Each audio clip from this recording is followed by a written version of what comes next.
Okey, Assalamualaikum, apa khabar? Okey, ini adalah sebuah video vlog Okey, bezanya kali ni aku ada satu panel, okey. Satu ini adalah kawan lama, aku pernah kerja dengan dia, kenal pada tahun 1998. Hujung tahun 1998, zaman tu ekonomi gawat.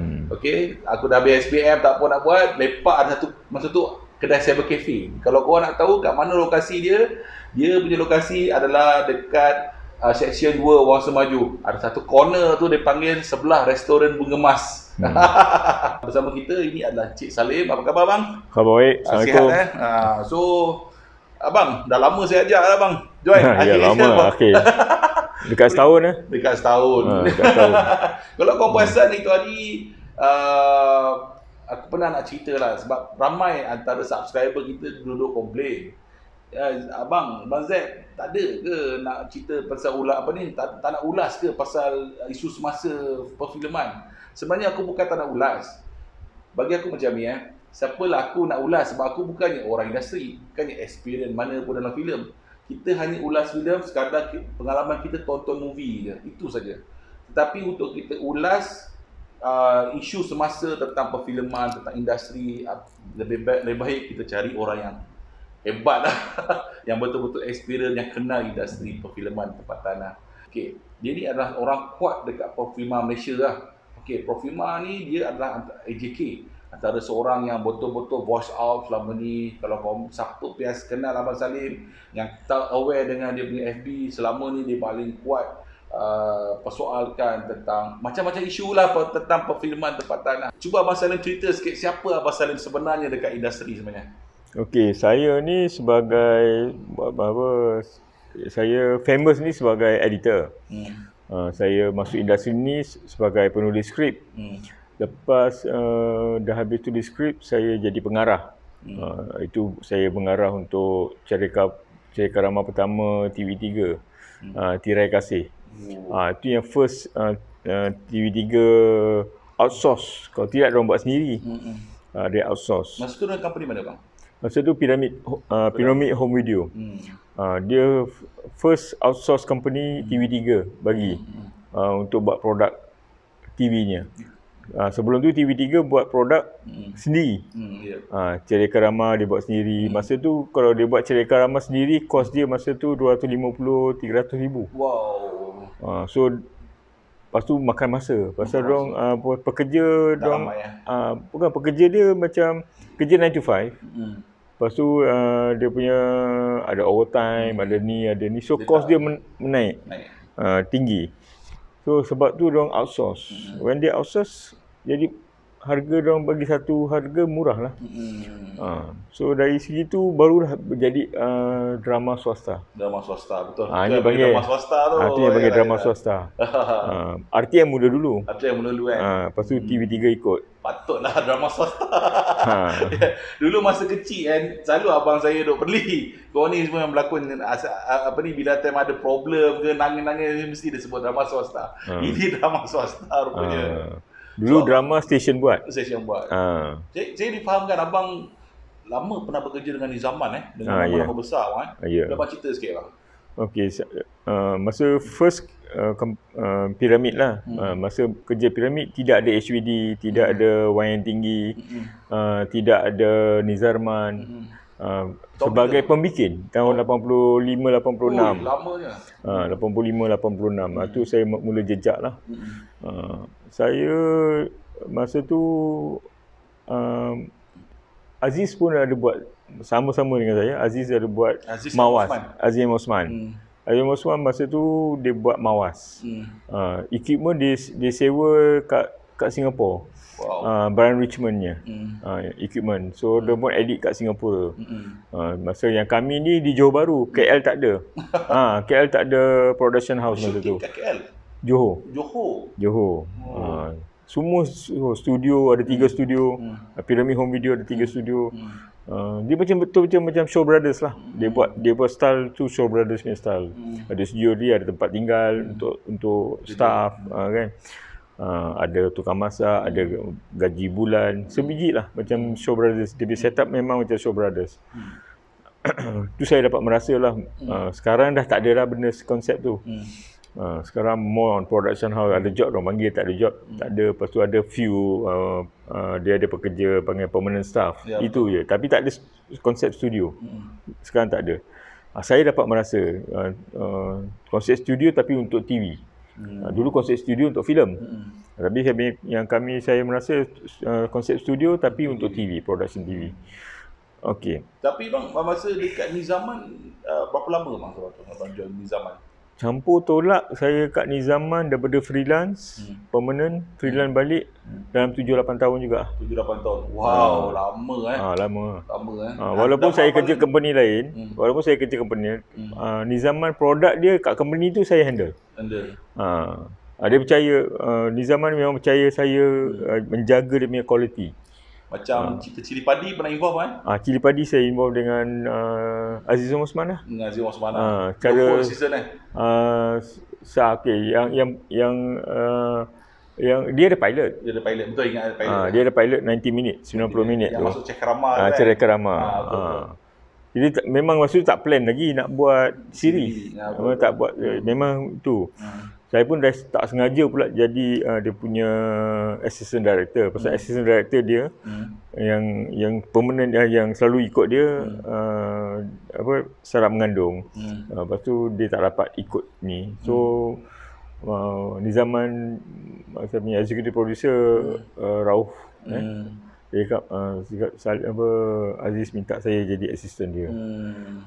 Okey, jadi saya jadi assistant dia lah untuk tu. Tak apalah, walaupun saya pun director juga. Tak apa, untuk tu pasal saya kerja company, saya tak kisah. Pasal saya kerja Nizaman, saya tak kisah apa job dia bagi. Kadang saya jadi audio man, kan? Sekarang jadi cameraman. Pasal dapat keluar tu. Saya tak suka duduk dalam bilik. Dalam office kan? Dalam bilik. Walaupun dia punya jawatan dia editor, dapat keluar memang syok dapat keluar pasal berjalan. Kan, jumpa orang kan. So apa je saja job, Lim, kau nak pergi sini, pergi. Kau nak ikut ni, pergi. Saya pergi je. Tak kisahlah masa tu pasal kita ada gaji kita, kan. So pangkat tu tak kena, tak kisah dalam tu. Okey, Brunei, saya difahamkan abang pernah cerita dengan saya pernah duduk kat Brunei buat dengan produksi sana. Agak lama juga maksud sampai dia pernah dapat merasa award bang Dia macam tu, dia macam ni. Tu pun sebenarnya saya merasa Brunei tu daripada Nizaman juga. Daripada zaman. Nizarman. So Nizarman dia masa tu RTB, Radio TV Brunei. Dia pun mula buat drama swasta. Tapi dia orang tak ada expertise. Kan, dia punya rakyat dia tidak ada, walaupun ada cameraman, ada director, tapi dia tak ada expertise macam Malaysia ada. Untuk production Malaysia level ada production level dia tak ada.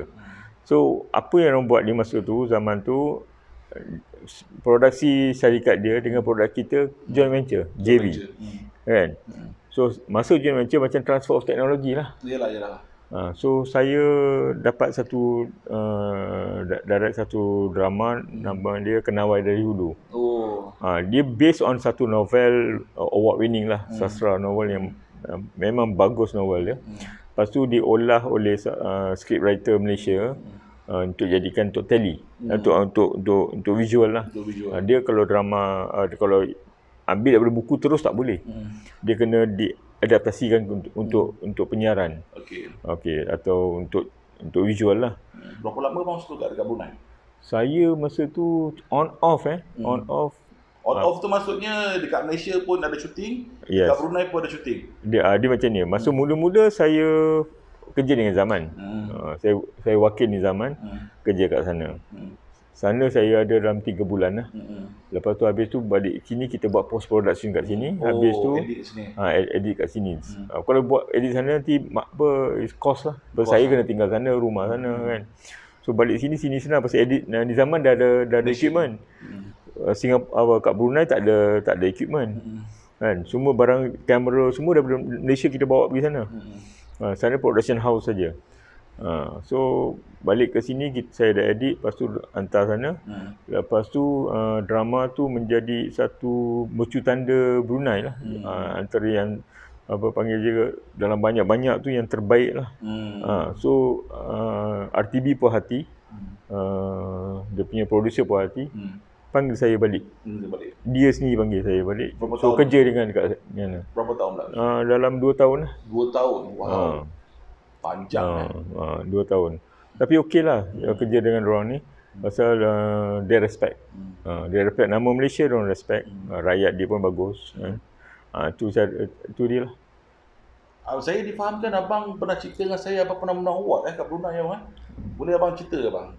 Dia macam ni. Macam mana cerita apa drama tu? Okey, drama tu yang tu memang drama kenal dari hulu jugalah. Yang tu. Okey, so dia keluar nominasikan nama saya tu, drama tu dia bawa ke Asian TV Festival lah di Singapura lah. So dalam tu nama saya jadi drama tu jadi finalis sebagai best series Brunei. Dia masuk dalam top 5 dengan best director nama saya dalam top 5. So itu tahun 96 ke 97 saya lupa lah. Dalam tahun tu lah, itu Asian TV Festival lah. Itu di Singapura lah. Saya menang masa tahun saya menang best editor itu dalam untuk drama Plan Nombor 3 arahan Aziz. Oh, yang best editor tu dekat Malaysia? Dekat Malaysia. Anugerah Screen. Anugerah Screen. Tu masa tu saya terkejut jugalah. Saya dapat standing ovation. Wow. Sebagai editor bukan senang dapat standing ovation. Saya terkejut lah, semua bangun ni dekat PWTC tu. Saya macam ya Allah, thank you very much. Biasanya tepuk je kan. Tapi yang ni orang beri tepuk. Tu was very good. Aziz Osman saya nampak semua kan. Ramai berdiri bagi tepukan gemuruh. So that was my best achievement lah. My best achievement dalam industri mendapat standing. Bukan pasal dapat anugerah tu, dapat standing ovation tu. As a respect. As a respect. Tak sangka people in the industry respect me so much lah. Itu je. Okey bang, selain daripada drama, apa pernah terlibat dalam pembikinan filem tempatan? Filem ada, saya dalam filem ada biasa more on post production lah. Post production. Filem Abuya yang lakonan Faizal Hussein tu Faizal Hussein. Lepas tu ada satu lagi filem apa nama, ada 2 filem hantu, satu filem komedi. Itu saya lupa title, nanti kalau saya ingat saya akan bagi tahu. So itu arahan filem hantu tu arahan Sabri Fadil. Lepas tu yang filem Abuya tu, Abuya tu you kena faham satu, itu bagi saya satu achievement bagi saya. Saya tidak tahu masa saya edit filem Abuya tu, saya tidak tahu bahawa producer dengan director tu telah pergi pada banyak editor. Wow. So banyak editor. Masalah post produksi lah masa tu sebelumnya. Saya tak tahu. Saya dah habis, dah siap semua. Baru pengarah tu bagi tahu. Terima kasih Abang Salim dapat siapkan ni. Thank you, dia peluk-peluk kan. Dia dapat siapkan benda tu apa yang dibuat. Nothing, I just do my job, kan. Nothing special. Say, yeah, you are special. I say, why? I'm so special. Dia kat 8 editor reject. Dah ambil 8 editor. Dah ambil, dia kata tak boleh edit, dia pulang balik. Dia ambil, boleh edit. Memang kalau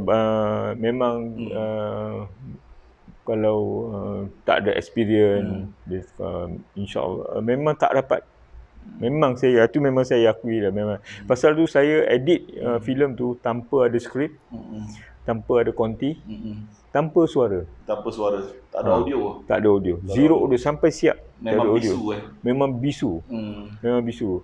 Dan audio sampai 95% sync. 95%. Saya pun terperanjat.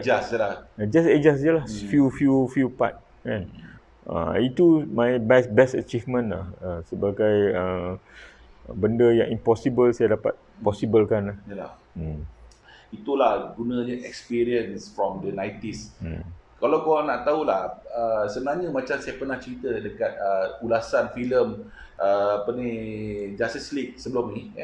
Perasan tak? Justice League dia ada 2 versi. Satu versi post produksi yang versi Joss Whedon dengan Zack Snyder. Joss Whedon dia handle post produksi, cerita dia jadi lain.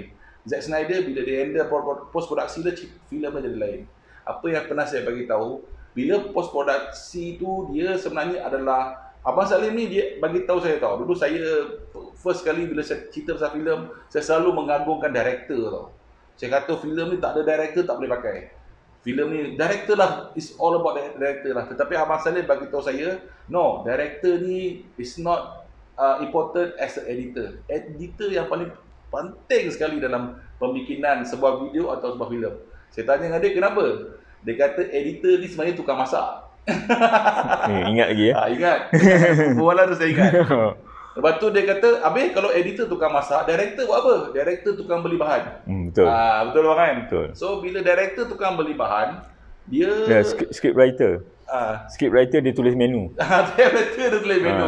Director tu dia ambil menu tu, dia ambil bawang yang terbaik. Dia nak ambil bawang first class atau second class. Ni kamu. Okay, so tujuan dia last kali yang bila dia director ni dia beli barang-barang yang terbaik. Contohnya kita nak masak nasi goreng. Okey, dia beli bahan terbaik lah untuk masak nasi goreng lah. Letak last kali tukang masak dia adalah editor. Bila dia cakap ni tu, pada mulanya saya buat bodoh je. Saya kata, saya terima lah sebab saya hormat dia lah. Dia lebih tua daripada saya. Tetapi benda tu saya akan, bila saya lebih faham setelah saya mula buat editing video-video ulasan filem dan video-video ZTV. Baru saya faham kenapa. Maksudnya, kalau editing tu dia screw up, the whole product will screw up totally. Betul. Sebab editing, post produksi dia adalah shape. Dia shapekan, bentukkan macam mana rupa akhir yang kita nampak dekat skrin tu. So sebenarnya penting gila kot post produksi. dia macam ni, dia macam ni. Dalam pembikinan satu filem ni tiga orang paling penting. Paling penting. Skrip, director dengan editor. Yang lain semua perencah. Cameraman, lampu, lighting, pelakon. Itu semua perencah. Menyedapkan lagi benda tu. Menyedapkan. You ambil yang terlebih gula, terlebih ni macam itulah. Terkurang gula, itu perencah. Tapi paling important yang tiga ni, yang tukang buat cerita, dapat skrip writer yang bagus, yang hebat. Menu sedap lah. Menu sedap lah. Menu sedap lah. Kan? Lepas tu dapat director, dia macam you kena faham. Daripada skrip ke director boleh ubah. Bentuk lagi. Dia akan bentuk lagi skrip ni. Ni tak betul. Dia ada pandangan. Manusia ni tak semua tak satu pandangan. Dia lain-lain pandangan. Apa yang penulis nampak, dia tak nampak apa yang director nampak. Director nampak apa yang penulis tak nampak. Dia akan betulkan kelemahan penulis tu. Okey, lepas director director ambil semua bahan yang dia nak. Dia akan nak ambil ni, dia perlu. Dia kat ni perlu. Dia ambil shots lah, panggil shots. Lepas ni baru datang pada editor. Okey, kalau editor yang kurang mahir lah, yang tak ikat bodoh lah kan. Kurang mahir, kita tahu. Editor yang tak ada experience, dia tidak akan faham shot ni untuk apa, shot ni untuk apa, shot ni. Yes. Ramai saya pernah tanya, diorang komplain tu director tu banyak shot. Saya pakai shot ni je, saya tak pakai semua shot dia. Saya kenapa? Banyak sangat, leceh. Dia ada macam tu. Dia tapi, tak ada macam tak ada nisbah 135 134, faham tak point saya? Faham. Ada nisbah macam tu katanya. Dorang tak it's like kadang-kadang nak cakap nanti memburukkan keadaan kan. Saya tak nak cakap over lah, tapi dia macam setiap orang ni dia kena ada ketam. Ketam. Maksudnya? Kalau ketam tu ajar salah jalan lah. Dia punya konsep akan salah lah.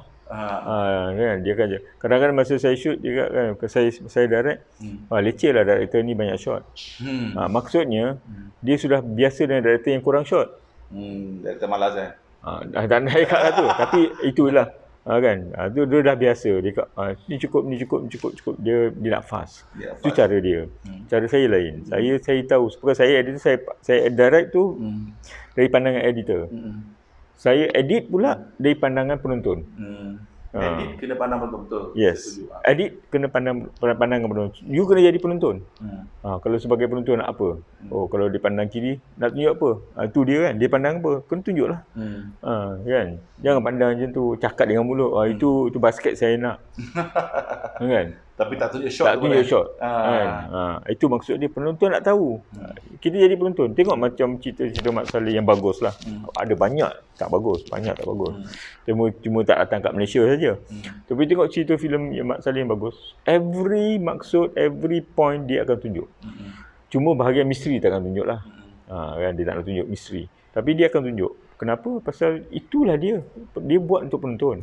Dia tak buat untuk diri dia. Ya, kadang-kadang ada masa shot tu lighting berubah tu pun dah jadi makna lain kan. Yes, untuk interpreted kan. Sometimes dia punya colouring pun berbeza. Yes. Contoh macam sedih, macam marah nampak merah-merah sikit. Moody. Betul kan. Betul. Semua tu main peranan kan. Main peranan. So berbalik pada tadi tu, daripada director ke editor. Okey, macam saya dapat kadang-kadang saya dapat bahan editor. Kan director cakap pernah banyak juga director cakap, "Lim, aku tak shoot macam ni." Kan? Kau dah ubah. I mean the whole macam dia ada shot 1 2 3 4 5 6 7 8 9 10 scene tu kan. Tapi datang pada saya apa yang dia plan kan mengikut skrip tu di shoot tu saya dah ubah dia punya senario. The whole scene scenario saya dah ubah. Dia tanya, Lim, aku tak shoot macam ni. Dia tak rancang yang storyline yang scene tu akan jadi macam tu. Saya pandang, saya cakap, so abang rasa macam mana? Better atau tidak? This is better. This is better. This version, I mean your version is better. Macam you cakap tadi kan, Snyder punya version dengan Joss Whedon version. It's a version. So every editor, every director dia ada version dia. Dia ada version dia. So version script writer, version director dengan version editor. Kadang-kadang saya dapat satu scene tu, dia dalam jalan cerita tu, dia ada satu scene tu, saya pernah buat 3-4, 2 filem dengan 3 drama. Scene tu awal cerita. Awal cerita. Saya nampak scene tu akan mencacatkan cerita. Saya ambil scene tu, walaupun dia awal, saya ambil scene tu, saya letak kat ujung sekali. Ada impact kot lah scene dia. Ada. So, kalau scene tu ada di sana, kenapa saya buat tu? Bagi saya lah, sebagai saya penonton. Saya letak ni, cerita tu mendatang. Saya dah tahu, dia ni yang buat sebenarnya. Kan? So, tak suspend lah. Tak ada plot twist tak ada plot twist. Satu, itu plot twist. Tak ada rasa, kenapa orang tu jahat sekali dengan dia ni? Itu dia baik, tiba-tiba jahat. Kenapa dia jadi jahat tu? Kita ambil benda tu keluar. Kita letak kat luar. Misteri lah kan. Jadi misteri letak kat belakang. Kan? Dulu baik, bercinta dengan dia. Lepas tu tiba-tiba dia jahat. Kenapa? Macam so penonton akan tengok, nak tahulah kenapa dia jadi tiba-tiba seksa bini dia. Pada mula-mula bercinta cantik, lepas nikah je dia pula bully pula bini dia. So itu yang kita nak tahu. Kan? So kalau dia tak tengah tu, kalau dah itu dia letak tengah, memang saya bergaduh dengan director tu. Gaduh kan? Gaduh. Memang gaduh. Bukan gaduh pasal dia merasa marah. Saya kacau dia punya intention dia. Intention. Director tu dia tulis skrip sekali ke selalu kalau gitu? Tak, dia kadang-kadang director ni ada ego. Ego. Tak semestinya dia kena tulis skrip dia akan perangai kat dia. Tak. Okey. Dia ada ego. Saya faham. Dia, setiap manusia ada ego dia. Betul. Okay. So saya faham. Saya cakap last kali dia cakap macam saya cakap saya bukannya macam gaduh tu gaduh macam maki dah, bukan. Gaduh dia kreativiti. Kreativiti lah. Gaduh kreativiti, bukan maki amun, bukan marah-marah, semua tak ada. So last kali dia cakap, "Abang, saya director." Oops. Kalau disebut macam tu je, dengar cakap dia. Dengar cakap dia kan. So and a person say that, saya akan tutup buku. Ya, tutup buku lah. Tutup buku because saya tak nak bergaduh. Okey, saya tak nak cakap, no, you salah, I betul. I tak nak. Because kita kena yes. So kita kena jaga dia punya pangkat. Dia director, kita jaga pangkat dia. So I respect because saya pun dulu director. Saya pun tahu maksud dia cakap tu kan. Saya director. Okey, saya tutup. Lepas 2-3 hari, I think dia afterthought dia kan. Afterthought dia datang balik. Abang Salim, tengok balik. Cuba yang abang cakap tu letak belakang macam mana. Tak delete tu. Tak delete. Tak delete saja je lah tinggal. Yang benda tu ada. Tu ada. Cuma ambil letak belakang balik. Kan. Lepas tu dia cakap, betul lah abang cakap better. Pasal dia impact. Dia cakap betul, dia cakap impact. Ya, masa tu dia marah sebab ego Ego dia kena jentik Yes. Itu memang ada. Itu memang ada. Okey, bang. Saya since abang ni orang yang biasa daripada tahun 90s. Semua orang tahu era drama swasta Melayu, drama swasta Malaysia, zaman keemasan dia during the 90s. Betul. Until now I think lah. Saya rasa penonton korang semua setuju lah. Drama siri dulu, Cekerama dulu, telemovie dulu, compare dengan sekarang dulu lebih ketingkat. Betul tak? Jadi bang, saya nak tanya abang. Kalau nak ikutkan dari segi teknologis, saya rasa production sekarang much better lah sebab teknologi dah jadi lebih murah. Gambar dah jadi HD. Dulu pun nak dapat direct sound sikit ni susah. Sekarang nak direct sound simple. Even production YouTube pun boleh buat direct sound. Betul. Tapi bang, kenapa drama 90s lebih diingati berbanding pada drama sekarang? Abang boleh share sikit abang punya thought. Okey, dia main thing lah kan. Satu, dulu kan, dulu kami buat, kami producer lah kan. Okey, kenapa dulu producer kalau dia nak buat satu produk untuk TV, dia akan cari director yang terbaik. Dia akan cari editor terbaik yang ada dalam pasaran. Lepas tu dia akan cari cameraman yang terbaik, scriptwriter yang terbaik, semua yang terbaik. Kan? Terbaik tu mahal lah. Kan? So dia nak tim yang terbaik. Kenapa? Zaman tu sekarang tak perlu dah. Sekarang dah tak perlu yang terbaik. Dulu memang perlu yang terbaik. Kenapa lah? Why? Bukan orang kata apa, bila peredaran masa ni should be kita punya daripada segi people, maksudnya people lah. Yang terbaik tu jadi lagi banyak berbanding macam zaman abang. Zaman abang mungkin yang terbaik itu dalam sekitar 100 orang. Tapi bila zaman tu berkembang, zaman tu makin lama makin maju, yang hebat tu dia akan pertama jadi 200 orang, dia berkembang. Tapi instead kita dah tak fokus yang terbaik. Why?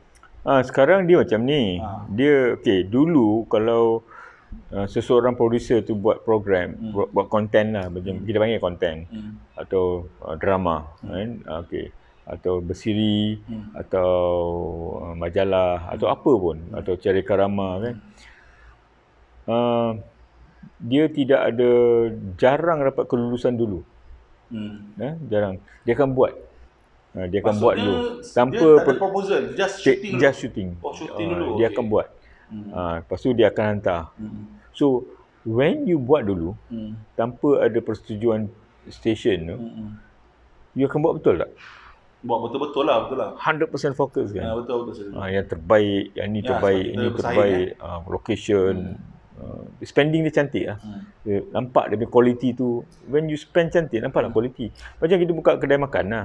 Dia dua beza. Antara kedai makan, tunggu pelanggan datang, dengan pelanggan yang tetap. Macam kantin. Macam kantin tu. Kan? Kantin ada pelanggan tetap. Suka tak suka, itulah makanan. Betul. Suka tak suka, itulah makanan. Cuma, janganlah teruk sangat. Itu je beza dia.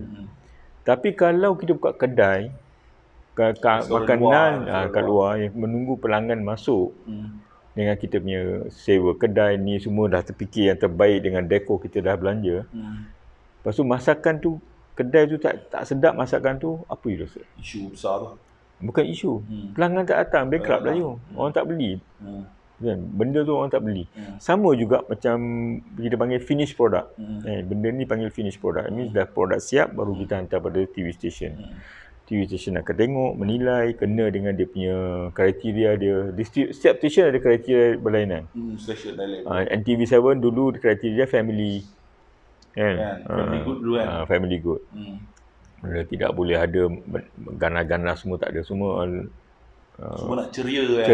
Ceria anda. So nak ceria. Susah. Itu paling susah nak buat. Konten tu paling susah nak buat. Konten paling. Lepas tu TV3, dia tak ada kisah apa. Dia is like something, dia nak different daripada RTM. RTM pula you kena faham, RTM kerajaan. Kalau RTM tayang macam TV3, menteri yang menjaga, menteri komunikasi akan ditiau panggil dia. Akan ditiau dalam parlimen. Kan? Pasal dia adalah kerajaan. RTM. TV3 tidak. So ramai cakap apa dah RTM bodoh, RTM bodoh. RTM sebenarnya tak bodoh. Dia tak boleh buat. Dia ada kekangan dia. Dia like BBC. Dia macam BBC ya. BBC kan. BBC ni kerajaan British punya. You tak boleh bandingkan BBC dengan Netflix. Betul? BBC dia ada kriteria dia. Sama juga RTM, sama juga RTB, sama juga SBC Singapura. Sama juga. Dia ada kriteria. Kalau you independent lain, you buatlah apa tu, dia tak boleh kacau. Sama macam apa yang dikata oleh sekarang LPF. Apa sekarang yang kita buat ni adalah YouTube. Betul? Kita buat ni YouTube. Saya nak maki Hamun boleh. Saya nak kata apa pun boleh pasal LPF tak ada kuasa kat YouTube. Dia tak boleh cakap ni tak boleh pakai, kena sensor. Apa dia cakap ni tak boleh pakai. Sebab tu sekarang media sosial ni tak boleh disensor. Cuma dia boleh sensor kalau media sosial tu lampau sangat. Bukan melampau sangat. Media sosial tu di dalam negara dia sendiri. Di dalam negara dia. Maksudnya kalau platform ni YouTube ni memang milik syarikat tempatan, yes. Itu lain lah. Itu lain. Pasal dia akan tarik lesen penyiaran, lesen bisnes atau disaman. Tapi kadang-kadang bahan bukti pun boleh jadi. YouTube pun boleh jadi bahan bukti. Bahan bukti dibawa ke mahkamah. Kenapa? Yang ni macam biasanya fitnah lah. Itu memang LPF tak boleh buat apa. So daripada segi LPF dia jurisdiction dia tak ada. Cuma dia apa yang dia boleh buat saman lah. Saman lah. Itu biasa di mana-mana negara berlaku benda tu. So berbalik pada yang saya cakap tadi tu, drama sekarang tak bagus. Okey, sekarang balik pada drama. Kenapa dulu bagus? Pasal dia kena cari benchmark yang tinggi untuk dapat kelulusan stesen. Sekarang dia tidak perlu lagi dah benchmark yang begitu tinggi. Cuma dia sekarang ni style adalah bawa proposal, duduk bersama panel. Panel ni orang stesen lah? Orang stesen lah. Setiap stesen ada panel dia. Lepas tu cerita yang kita nak buat. Lepas tu dia akan bagi idea, kalau boleh buat macam ni. Jadi rangka tu dah betul lah. Sekarang kita buat filem tu ikut rangka je lah. Faham? Betul. Director siapa pun boleh buat. Kan? Director C baru keluar universiti. Semua boleh buat benda ni. Pasal benda tu dah ada kerangka dia. Dah siap dia punya standard kerangka. Dah siap dah. Cuma jadikan visual saja. Jangan lari daripada apa yang stesen beritahu you. Ni tak boleh, I nak macam ni, I nak macam ni, I nak buat dia. Pelakon pun siapa yang decide kan? Pelakon pun stesen decide sekarang. Sekarang tak lagi macam dulu macam kita decide. Nanti kita decide. So that means kalau director decide, producer decide sesuai dengan watak. So bila sekarang tak. You letaklah watak. So you tulis, you dalam masih sebagai penulis sikit lah. You tulis ilham benda ni okey, saya nak Syarudin Tambi berlakon. Saya nak ni Pak ni Nurul Effendi atau yang pelakon bagus. Lepas tu kalau seso dia nak Norish Karman. Atau yang ni lah. Tapi pelakon top A top A ni lah kita pasal watak tu ditulis untuk dia macam Lidiawati ke siapa-siapalah. So this is ditulis. Tetapi pergi kat stesen, tak boleh. Saya nak dia ni. Pasal dia rating sekarang bagus. Dia ni lakonan dia, tengok dia itu dia berlakon drama ni rating dia tinggi. Bukan pasal dia berlakon, cerita tu bagus sebenarnya. Kan? Lepas tu dia cakap dia ni Insta famous. Itu memang betul, itu hakikat. Mula-mula saya tak percaya. Mula-mula benda 10 tahun lalu mula-mula kan. Masa Insta mula-mula tu berlaku seorang GS sekarang stesen pilih. Saya rasa macam tu sekarang kita ni tak hilang kuasa. Sebagai hilang kreatif. Kuasa untuk berkarya. Berkarya. Sebagai kreatif ni kita hilang kuasa. Tak ada kuasa. Satu cerita diorang tentukan.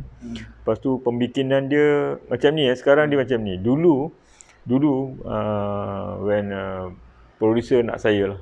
Saya cerita diri saya lah, tak nak cakap pasal orang. Lebih baik saya cerita diri saya. Dia akan minta bahan contoh yang saya pernah buat. Nak tengok kualiti mana saya ni. Nama kau hebat. Tapi aku nak tengok kualiti kau. Kau ni hebat, Afsal. Maksud dia lah. So dia tengok quality. Okay. They like. Kan? Okay. So that's the reason dia ambil. Harga dah tak ada. Harga is not the issue anymore. Not the more issue. Kalau saya minta 4,000 satu tali ke 5,000, dia akan bagi. Pasal dia nak quality tu. Lah ni, dia akan tanya, Lim kau boleh edit? Kau free? Itu je. Dia Lim kau free? Ya bang, saya free. Berapa kau charge satu tali? Kan? Saya ikat 4,000. Aku boleh dapat 2,500 lah.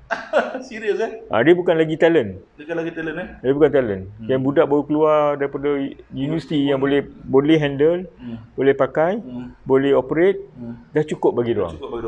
So sekarang dia tak ada kriteria untuk lulus begitu that quality dah.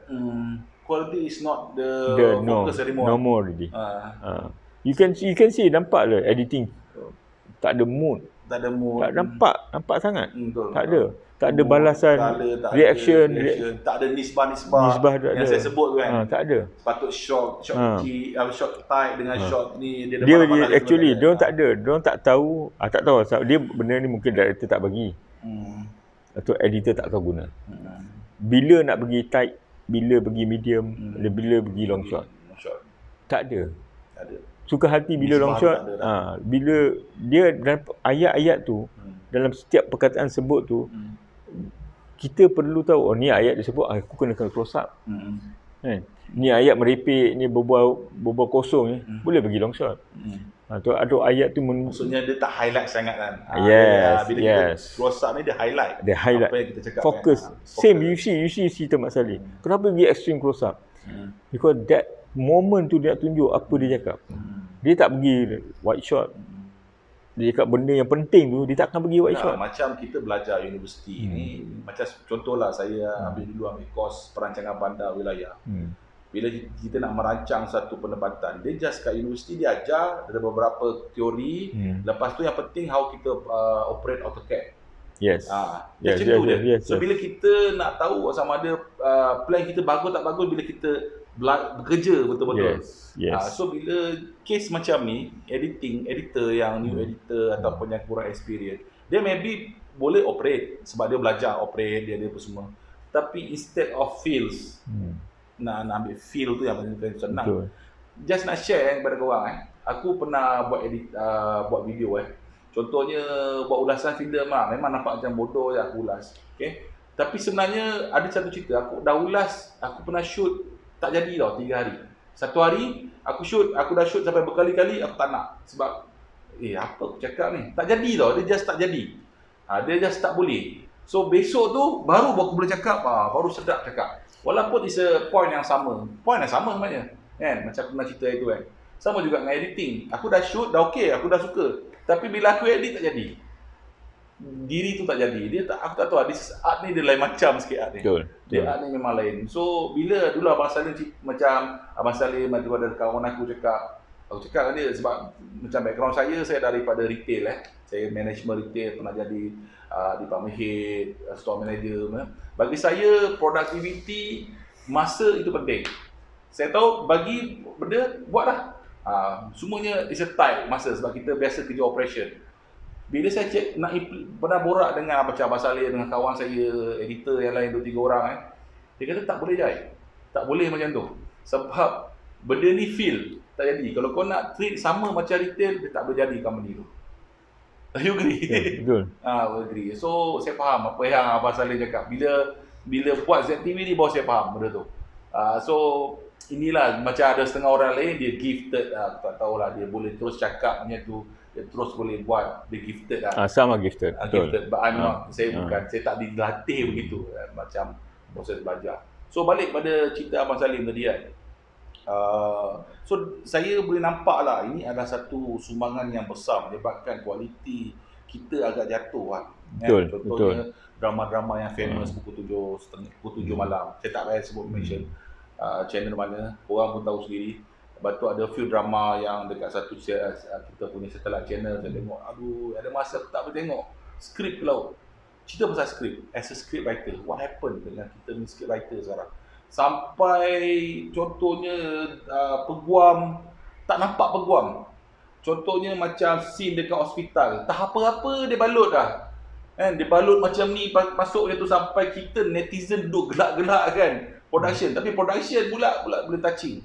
Tapi as a orang yang dah biasa dekat during 90s, kita tengok sedap dia semua flow dia. What happened bang dengan industri dia macam ni, dia macam ni kan. Saya start saya start dalam industri ni